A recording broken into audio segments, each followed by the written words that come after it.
Hello guys, welcome to my channel M knowledgism, जिसमें हमने constitution का फर्स्ट पार्ट इससे पहले वाली वीडियो में कंप्लीट कर लिया था। और इस वीडियो में हम स्टार्ट करेंगे भाग 2 लेसन 2, जिसका नाम है सिटीजनशिप और हिंदी में नागरिकता। इसमें भी आर्टिकल 5 से लेके 11 तक है, 6 ही आर्टिकल हैं। तो हम स्टार्ट करते हैं आज अपनी वीडियो को। The terms of citizenship essentials the enjoyment of the full member of any state in which a citizen has civil and the political rights. कोई भी देश अपने मूल निवासियों को कुछ विशेष अधिकार देता है। इन अधिकारों को ही हम नागरिकता कहते हैं। भारत में एकहरी नागरिकता है। भारत में नागरिकता को ब्रिटेन से लाया गया है। The citizenship of India has been borrowed from Britain. तो हम लोग जानते हैं कि कोई भी देश के सिटीज़न बनने के लिए प्रूफ के लिए हमें क्या क्या चीज़ों की ज़रूरत पड़ती है। हमारा आधार कार्ड, हमारा pan card, voter ID card, ये सब हमारे प्रूफ्स हो जाते हैं हम एक सिटीज़न हैं।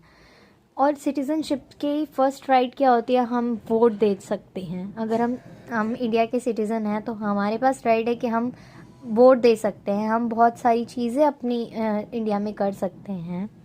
तो ऐसे ही सब देशों का एक अलग अलग सिस्टम होता है। वो अलग अलग चीज़ों को अपने जितने भी सिटीजन्स होते हैं उनको प्रोवाइड कराती है गवर्नमेंट अलग अलग देश की, ताकि वो उन्हें सिटीजनशिप की राइट मिले। सो हम स्टार्ट करते हैं अपना article number 5। Article number 5, Citizenship at the commencement of this constitution, every person who has his domicile in the territory of India. अनुच्छेद 5, संविधान प्रारंभ में दी गई नागरिकता, अर्थात जब संविधान बना तो उन सभी लोगों को नागरिकता दी गई जो उस समय भारत के अंदर थे। मतलब आर्टिकल 5 हमारा कहता है कि जब हमारा संविधान बना ही था उस टाइम पे जितने लोग ऑलरेडी इंडिया में थे उन सब को सिटीज़नशिप मिल चुकी थी, सिटीज़नशिप दे दी गई थी। और जो बाहर थे उन्हें उस टाइम पे नहीं मिली थी। बेसिकली ये वाला आर्टिकल कहता है कि उस टाइम पे जितने लोग इंडिया में थे उन सबको सिटीज़नशिप मिल चुकी थी। तो हम पढ़ते हैं article number 6। Article 6, right of the citizenship of certain person who have the migrate to India from Pakistan. अनुच्छेद 6, पाकिस्तान से भारत में आए लोगों को नागरिकता, किंतु यदि वह संविधान बनने के बाद आएंगे तो नागरिकता नहीं मिलेगी। आर्टिकल 6 कहता है हमारा कि जो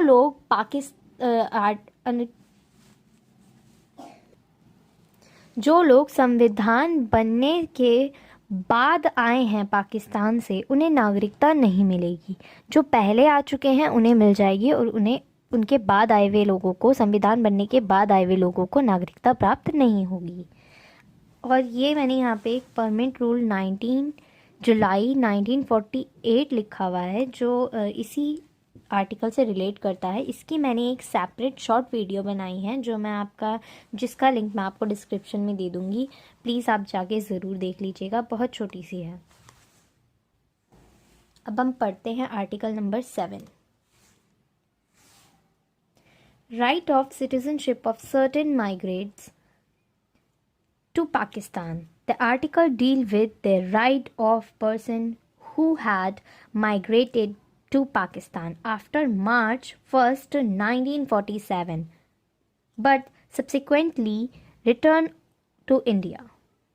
अनुच्छेद 7, स्वतंत्रता के बाद भारत से पाकिस्तान चले गए ऐसे व्यक्ति जो संविधान बनने से पहले लौट आए तो उन्हें नागरिकता दे दी जाएगी। मतलब आर्टिकल 7 कहता है कि स्वतंत्रता के बाद एग्जैक्ट गए हुए, जो बिल्कुल ही स्वतंत्रता के बाद चले गए थे लोग, अगर वो फिर दोबारा वापस आ जाते हैं संविधान बनने से पहले पाकिस्तान से इंडिया, तो उन्हें भी हमारी कंट्री संविधान कहता है कि उन्हें सिटीजनशिप प्राप्त कर दी जाएगी। सो अब हम पढ़ते हैं article. right of citizenship of certain person of India originating resident outside India. अनुच्छेद 8 विदेशी भ्रमण और नौकरी करने पर भारत की नागरिकता समाप्त नहीं होगी। अगर हम लोग जैसे टूरिज़्म बनकर जाते हैं, किसी टूरिस्ट बनकर जाते हैं किसी अदर कंट्री में, या हमारी कंट्री में जो टूरिस्ट आते हैं, तो ऐसा नहीं है वो यहाँ पे आए हैं तो उन्हें हमारी नागरिकता मिल जाएगी, या हम वहाँ गए हैं तो हमें उनकी नागरिकता मिल जाएगी। और ऐसा भी नहीं है कि अगर हम किसी और कंट्री में चले गए और उसी टाइम हमारी नागरिकता ख़त्म हो जाएगी हमारे खुद के देश से। तो यही इस आर्टिकल में कहा गया है कि आपको पूरी छूट है, अगर आप कोई NRI हैं, जैसे बाहर काम करते हैं बट हैं इंडियन NRI हैं, तो आपकी नागरिकता कहीं नहीं जाएगी। सिर्फ आप वहाँ पे काम करने के पर्पज़ से गए हैं तो आप काम करके वापस आ जाएंगे। अगर आप पढ़ने के पर्पज़ से गए हैं तो ऐसा नहीं है पढ़ने के गए हैं कुछ महीने रह लिया तो आपकी यहाँ की सिटीज़नशिप हट के वहाँ की मिल जाएगी, ऐसा भी नहीं है। आपको सिटीज़नशिप पूरी प्रॉपर यहीं की मिलेगी और आप वहाँ पे जा सकते हैं घूमने, पढ़ने, नौकरी करने। यही हमारा आर्टिकल नंबर 8 कहता है। अब हम करते हैं article number 9 read.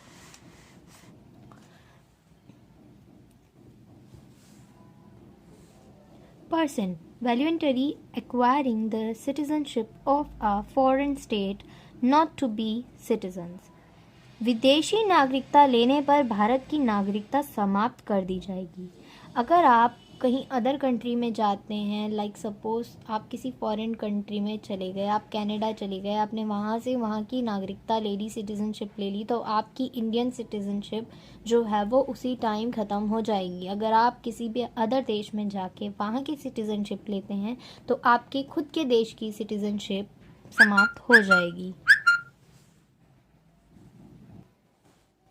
Article number 10 अब हम पढ़ते हैं। आर्टिकल नंबर 10 में है क्या?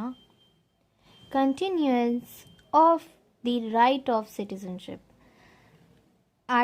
अनुच्छेद 10 भारतीयों की नागरिकता बनी रहेगी तब तक कि वह कोई भी देश विरोधी कार्य ना करे।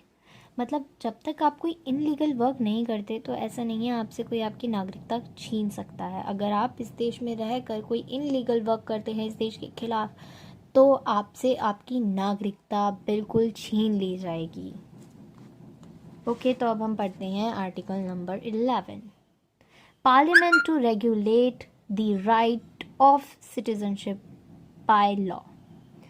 अनुच्छेद 11 नागरिकता संबंधित कानून संसद बनाती है। यह जिम्मेदारी गृह मंत्रालय को दी गई है। जितने भी नागरिकता संबंधित कानून हैं वो कौन बनाती है? हमारी संसद बनाती है। इसकी राइट सिर्फ हमारी संसद ने गृह मंत्रालय को दे रखी है। इसकी जिम्मेदारी किसके पास है? गृह मंत्रालय के पास। हमारे इसी के साथ हमारा ये चैप्टर ख़त्म हो जाता है। और ये जो आप जो देख रहे हैं परमिट रूल 1948, इसकी मैंने एक शॉर्ट वीडियो बना रखी है। ये बहुत इंपॉर्टेंट रूल है तो आप लोगों को जानना चाहिए, और मैंने इसकी जो शॉर्ट वीडियो बना रखी है उसका लिंक मैं डिस्क्रिप्शन में दे रही हूँ, आप प्लीज़ जाके देखें। Thank you for watching my video.